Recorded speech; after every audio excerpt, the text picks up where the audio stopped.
บ้านโพธิ์ทองบ้านเล็กๆต่อจากบ้านโพธิ์ทองก็เป็นบ้านเมืองสาวแสดงว่าบ้านโพธิ์ทองนี่นะ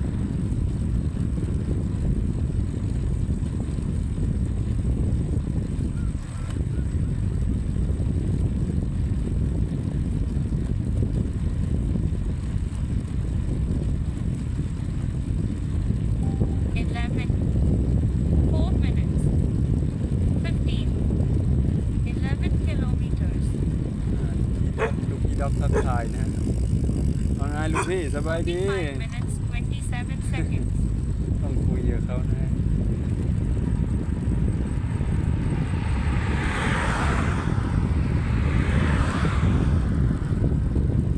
เล่นนี้ก็เข้าไปวังตะเคียนนะ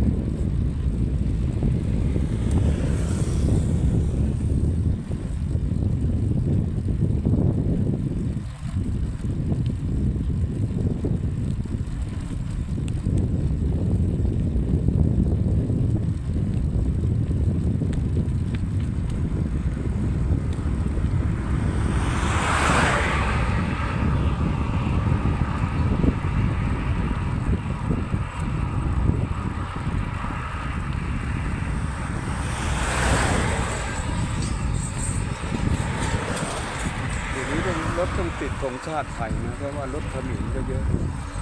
รถพม่ารถจีนก็เยอะนะ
ทางหลวงชนบทปจ22006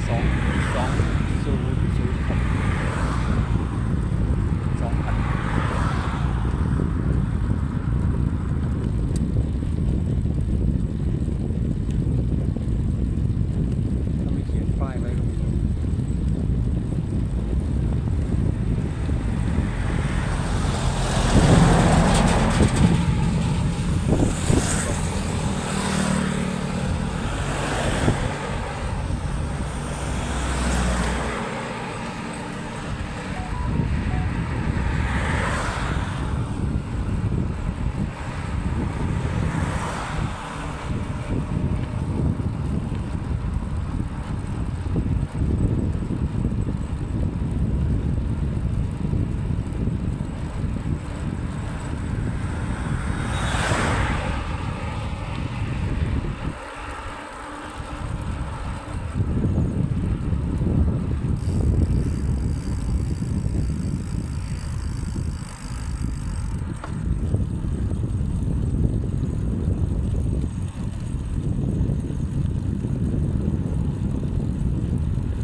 วนเกษตรเยอะมากเลยนะ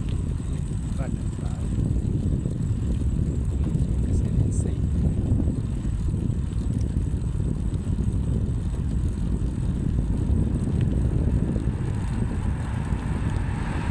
ก็ทำใจ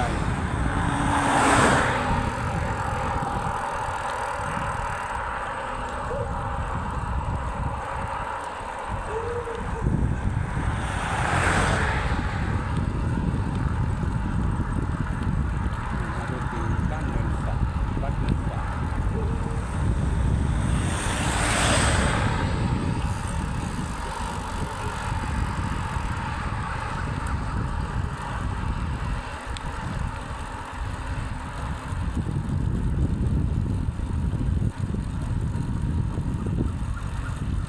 บ้านเนินฝางนี่ก็มีหลายซอย